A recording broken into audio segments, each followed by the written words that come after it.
If you keep breaking boundaries with other people, I want to share something that the Lord taught me this morning on my walk. He said something that kind of blew me away but made so much sense. And he said, when you break a boundary with yourself, because in that moment it feels like you want to help the other person not feel pain, discomfort, fear, whatever it is. So you break a boundary to yourself to show up for them. You're not really doing it for them. You're doing it to relieve your own stress, your own discomfort.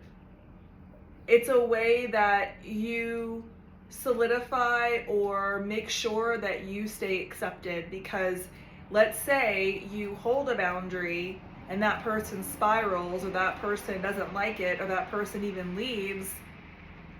That is something that we then have to sit with, and we have to sit in the discomfort of that. And often when we break a boundary to ourselves, it's because we are wanting to be accepted by that other person, and that acceptance is worth more to us at that moment than our own self-respect or our own promise to ourselves. And that is where the dysfunction comes in. That is where the fear is born. Because here's what he showed me, which was really kind of crazy. In some people, okay, we know about attachment styles. If you don't, this is something I'm very passionate about. I study the brain, I study neuroscience, psychology. This is something I'm very entrenched in, something I learn a lot about all the time. And there are 3 different types of attachment styles: a secure attachment, an insecure attachment, and those insecure attachments break into 2, or really 3. It's a disorganized, which is a mixture of anxious and avoidant. Okay, so there's anxious, avoidant, disorganized, and secure. So there's really 4. Now, when someone is, let's say they're more anxious, and you put a boundary down and you hold that line, that person may bump up against that boundary, maybe call and text or show up or continue to push against, even though they've apologized for breaking the boundary. They know what they're doing, but they keep doing it, and they might use a situation, maybe something nice that they did for you, or something that they went out of the way that you maybe didn't ask them to do for you. And that might not be the driving factor or the driving force, but it could be a factor which feels like pressure, which feels like manipulation, which feels like disrespect, right? So in some instances, until you toe that line, if you in the past have taught that person that if they just push hard enough that you'll finally fold, you'll finally collapse, you'll finally break, you'll finally respond, then they're going to keep pushing. But you're teaching them that that's okay. You're teaching them that that's how they can interact with you. You're teaching them that disrespect is okay, because you're not respecting yourself by towing the line for you, sitting in your own discomfort for allowing that person to have their own experience apart from you, aside from you, outside of you, and letting them deal with however they're feeling or whatever they're experiencing on their own, and instead of you rushing in to relieve your own stress about what you're feeling from the pressure. Okay? On another side of that, if you are a more avoidant person, right, then it could very well feel like you push boundaries to test for safety, because both anxious and avoidant fears are born out of anxiety of abandonment and rejection.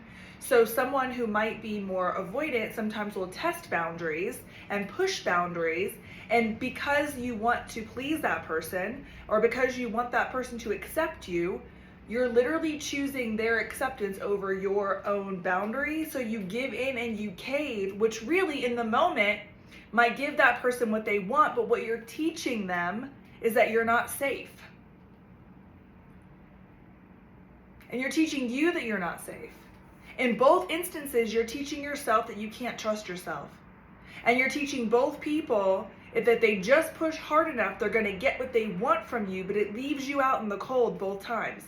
On one hand, it might lead you where you bend over backwards and you end up people pleasing and giving someone something that they want and then resenting them for it.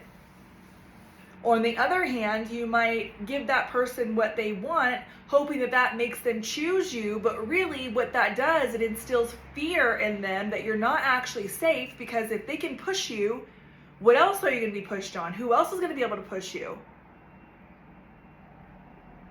I hope this makes sense.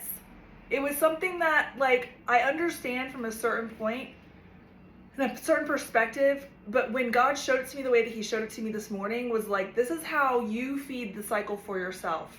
Something happened in my life recently with a friend, and I had laid down a boundary about being unavailable for a while, and within a couple of days, a situation happened that popped up, and it kind of just spiraled from there. I've stood in my own boundary for what I said I was going to do, and I haven't responded at all.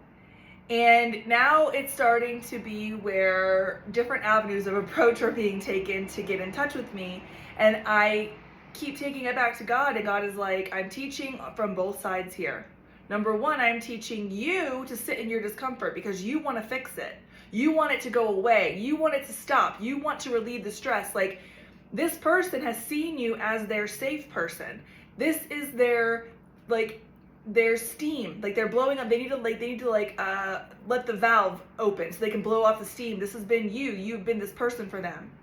And in the same way, you want to respond so that they stop, but really that's your own way of escaping to blow off the steam that you're feeling inside yourself. I'm teaching you how to sit with this. I'm teaching you how to sit with this discomfort and allowing you to feel it and allowing you to also experience what it feels like, because I have a healed, disorganized attachment style, which means I can go either anxious or avoidant. So I understand both sides of the spectrum. And I've many times attracted to me avoidant partners in my life because I tend to lean more anxious in romantic relationships. And it's very rare that an anxious romantic partner will stick around very long because I dip. I'm just like, I can't do it, you're too much. They're not really too much, it's just my own attachment until I have had the chance to heal it. That's been my response, okay?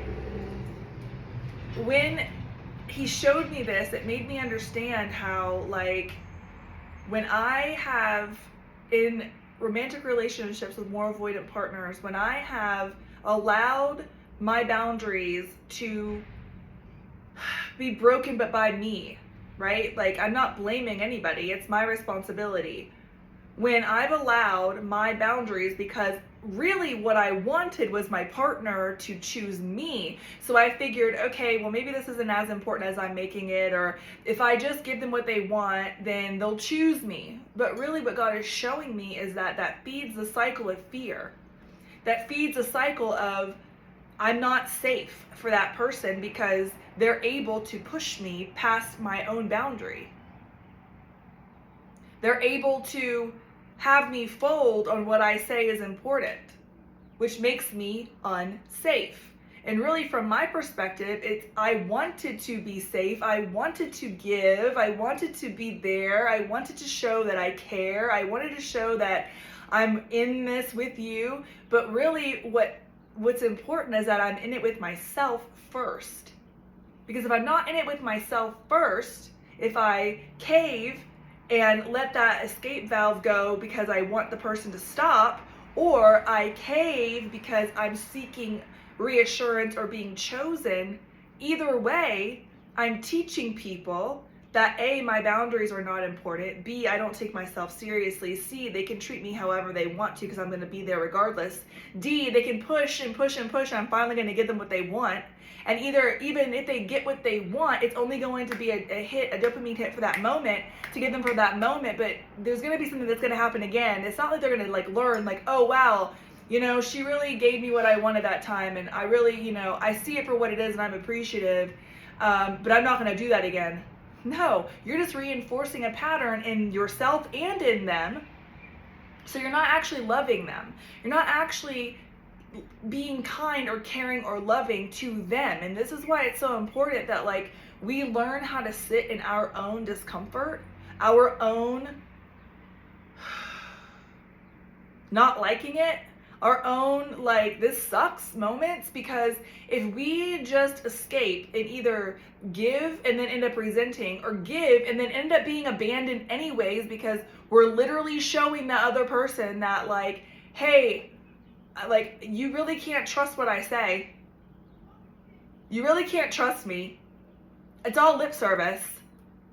That's the exact thing that an avoidant person is deathly afraid of.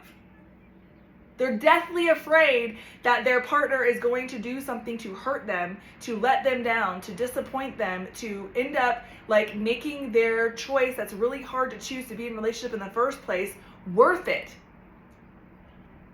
Because they're afraid that the person is going to do something that's going to be just like detrimental. And on the other side of that, someone who needs constant reassurance and who needs it, it's not going to be enough. You're going to have to keep giving it and giving it and giving it and giving it until you teach that person, until you teach yourself, until you get comfortable enough with yourself to say, look, if you spiral and you like can't handle the fact that you have your own issue that you need to handle on your own at certain points in time, then I can't be your safety, especially if I've already told you I'm not available for this right now.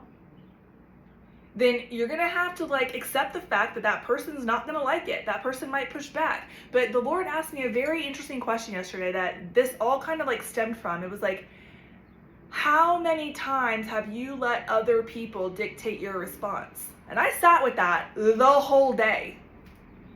I thought about it on my walk this morning, and then he started talking about the stuff, and I was like, no wonder why you asked me that. How many times have I let other people dictate my response? Because A, I'm not wanting to deal with them. B, I want to feel better. C, I need to feel safe. And either I'm feeling safe by rescuing, or I'm feeling safe by shrinking to be accepted. Neither one of those things are actually safe. Neither one of those things are good. Neither one of those things are going to be advantageous long term. But at some point in time, we have to understand that those were survival tactics that did work, that did help us get by, that did actually function as protective measures for us to get it and make it through. So we can't blame ourselves, but at the same time, it's like a awareness. We have to be aware of what we're doing, why we're doing it, and how it affects us in different situations and different relationships, especially relationships that are important to us. And this is showing me that like, no, you know what? As much as I see now so clearly like what's happening, I don't actually want to respond. I don't actually want to engage because I know that it's not loving for me to do that. It's not loving for me to reinforce dysfunction. It's not loving for me to feed the cycle. Because if I do that, it's going to be like pressure, pressure, pressure, pressure, pressure, pressure. Okay, you push me to my limits, I'm going to respond. Until the next thing. It's just like this. That's why it can be very exhausting. On the other side, if I have a boundary and someone pushes and pushes and pushes and pushes, and I say, okay, then they're gonna like be like, yeah, okay, that's great, I got what I wanted, but then that's going to make them immediately retreat to be like, this person is not safe for me. I can't trust them. This is not good for me. I'm gonna get hurt here. And so we have to start looking at ourselves very, very differently. We have to start looking at ourselves from a place where we understand what our nervous system is doing, we understand our brain and psychology, and we understand our attachment, and we understand like our cognitive behaviors and where they stem from and why certain things end up happening all the time. Certain patterns show up in our lives. We struggle with the same problems. We have the same relationship issues, but really it all comes back to us. And it really stems from understanding that if you cannot hold a boundary with yourself, then you're going to teach other people that they don't have to either. And when they push you, you're teaching them to push you. You're teaching them that if they push you hard enough, and also if you're teaching them to push you and now you're standing, do you not think they're going to push harder? Because it's worked before. If I just push a little harder, it's worked before, so this time I'm going to push a little harder and push a little harder.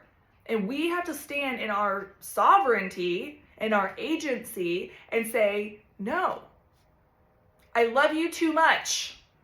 I love me too much to fold or to collapse or to cave for you.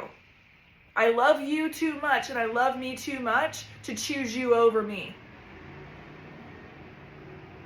And I'm not talking about doing things for other people when it's uncomfortable for us, or doing things that might be inconvenient for us. This is a completely different topic, and I think I need to make another video that talks more about what I mean by that, because humility is actually putting other people in front of you, placing their needs in front of you. But we have to be very careful about what we're deciding their needs are. What they actually need from us is safety. What they actually need from us is steadfastness. What people actually need from us is for us to show up authentically and not to feed the cycle of their own dysfunction, and for us not to feed the cycle of our dysfunction either. And sometimes that means that we have to sit with our own discomfort of how someone else is acting, how someone else is behaving, and not allow their behavior to affect what we have already chosen for ourselves. If someone wants you to do something and you've already decided that you're not going to do it, and you've already said that you're not going to do it, if you don't hold the line on that and you cave, that creates distrust all around. It might not be like an immediate response, but it's surely going to follow. And it's you're teaching people, if you just push me hard enough, I'm going to give you what you want, and you always lose. You're always going to lose. And the other people lose too. Because you end up triggering what's broken, not really broken, I shouldn't use that word, what's wounded in them. You end up triggering what's wounded in them. You end up triggering what's wounded in you, or you keep that cycle alive by doing the exact thing that you shouldn't be doing. And look, I'm not acting like I have it all figured out. Believe me, this has been one of the biggest areas of struggle for me over the course of time. But in this season, I am learning and I am growing and I am changing and I am seeing things differently. And the Lord is allowing certain things to come up so that I learn, because I know certain things are coming back around again. And I have to be ready and prepared this time if I want what God has for me. And if He's doing this in your life, it's for a reason. Don't get bogged down by all the things that are happening or that are going wrong or that's coming up against you or whatever. It's to teach you. It's to teach you and to mold you so that you can steward what He has. These are beautiful, amazing, wonderful lessons to learn. They are empirical. They are empirical lessons because we have to be able, from our own experience, know what we need to do next. We need to take the ideas that from the past and say, this did not work. What's going to make me think it's going to work just because I rearrange things and do the same thing again, that it's going to be a different outcome? We have to start realizing that sometimes the right thing is the hard thing. In the moment, it might just be easier to say, okay, yes, you know what? I'm going to give you what you want. Yes, I'm going to finally, after you've called and messaged and come by and all these things, yes, I'm going to message you back so that you get some relief, but I'm not doing it. Because you know why? Because I promised myself that I'm going to be obedient to God and do what God's asking me to do in this season, which is not easy for me to do, and it's very lonely in my own way. Not lonely really, but it puts me in a place where I am alone. And that's okay. Because I know it's for His glory, and I know this is something important that needs to happen. And I cannot let someone else or their situation or their spiraling take me out of my own integrity. And I can't let someone who's going to push me or ask me or continue to see if I'm going to cave if they just push hard enough, and then end up bouncing anyways because it's like, well, dang, that, and it might not be a conscious thing. We have to start understanding that our subconscious mind controls 95% of our actions. 5% of what we do is actually conscious. And until we start tapping into our subconscious mind and understanding why we do something from the unconscious, then we're gonna just be kind of like pulled around. So it might not be where someone's consciously thinking this person's unsafe, but there's something's gonna happen in their nervous system that's going to trigger danger, danger, danger. I need to run away. This is so important, you guys. This is so important for us to understand these things. So if God is asking you to establish boundaries, or he's really been harping on you like he has with me with boundaries and like getting it in there where he is asking you to do certain things, best believe there are going to be situations that are going to come up to challenge those exact things, and you have to stand your ground, because what's happening inside of you is when you stand your ground, you're rewiring your nervous system to show yourself that, you know what, I'm actually safe. I'm safe standing my ground. Even if someone spirals, I'm safe. Even if someone leaves, I'm safe. Even if someone doesn't choose me, I choose me. I'm safe. We have to get to the place where we recognize who we are and we value who we are, and stop giving that away to other people and asking them to value us more than we value ourselves. This is where you are. Be encouraged. Toe the line, stand your ground, understand that even if in the moment it feels easier to give in, all you're doing is feeding the cycle, planting seeds of fear, and causing distrust between yourself and other people. I hope this encourages you today. Be blessed.